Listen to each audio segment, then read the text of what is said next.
हा नमस्ते. आज आपण बघणार आहे अँग्युलर मोमेंटम ऑफ बॉडी किंवा रिजिड बॉडी. 12वी सायन्स मधला रोटेशनल डायनॅमिक्स मधला अँग्युलर मोमेंटम. बघा आता अँग्युलर मोमेंटम म्हणजे नेमकं काय आधी समजून घ्या. बघा लिनियर मोमेंटम म्हणजे मास इंटू व्हेलॉसिटी, पण V is equal to R omega. V म्हणजे लिनियर व्हेलॉसिटी, ओमेगा म्हणजे अँग्युलर व्हेलॉसिटी, आणि लिनियर आणि अँग्युलर मधलं relation V is equal to R omega. Linear momentum म्हणजे मास इंटू व्हेलॉसिटी, आणि angular momentum म्हणजे linear momentum into R. म्हणजे linear momentum किती आहे? Mass into velocity into R. ह्याला काय म्हणतो आपण? Angular momentum. हे विसरू नका शेवटपर्यंत. काय? अँग्युलर मोमेंटम म्हणजे linear momentum into R, linear momentum म्हणजे मास इंटू व्हेलॉसिटी, आणि velocity is equal to R omega.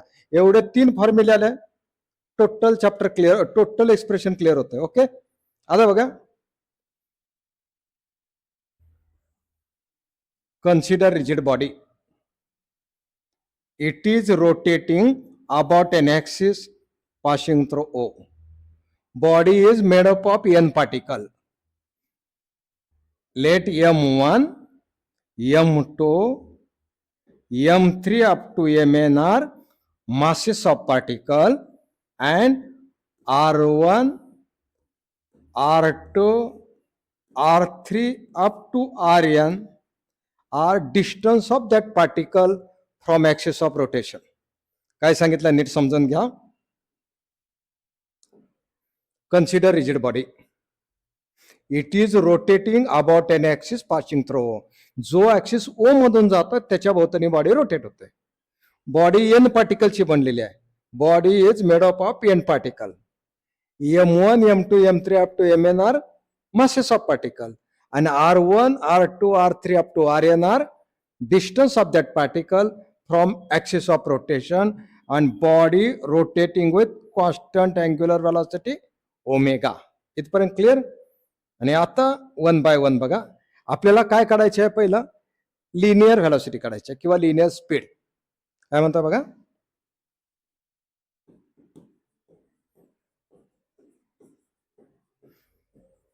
Linear speed of first particle.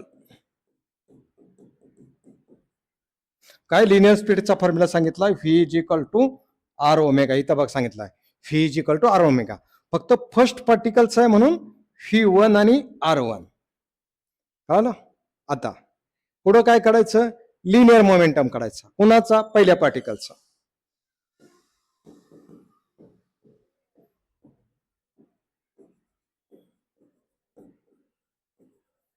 Linear momentum of first particle. Linear momentum म्हणजे P, mass into velocity. फक्त first पार्टिकलचा आहे म्हणून P1, M1, V1, आणि M1 as it is, आणि V1 म्हणजे R1 omega. नक्की कळालं? आता काय काढायचं आहे बघा? Angular momentum. काय काढायचं आहे? Angular momentum of first particle. Angular momentum is denoted by L.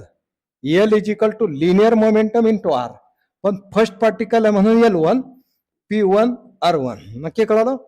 नीट समजून घ्या एक एक. Linear speed of first particle V1 is equal to R1 omega. Linear momentum of first particle P1 is equal to M1 V1, आणि V1 ची value R1 omega टी ठेवली. Then angular momentum of first particle L1 is equal to P1 R1, म्हणजे linear momentum into R1. आता linear momentum काय काढलाय बघा? M1 R1 omega into हा R1, म्हणजे L1 काय झाला? M1 हा R1 आणि R1 स्क्वेअर, आणि हा ओमेगा. सिमिलरली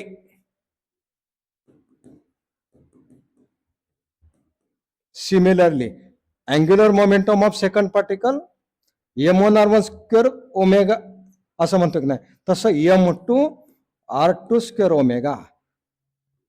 थर्ड पार्टिकल फक्त 1 ऐवजी 3 ठेवा. M3 R3 square omega. बरोबर.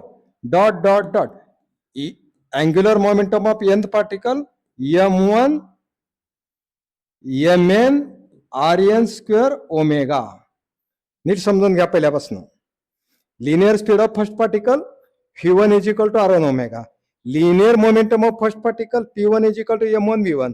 V1 म्हणजे R1 ओमेगा. आणि angular momentum of first particle L1 is equal to linear momentum into R1. आणि लिनियर मोमेंटम म्हणजे काय? M1 R1 omega into R1 म्हणजे M1 R1 square omega. Similarly second पार्टिकलचा M2 R2 square omega. Third पार्टिकलचा M3 R3 square omega. nth पार्टिकलचा Mn Rn square omega. Total angular momentum is total angular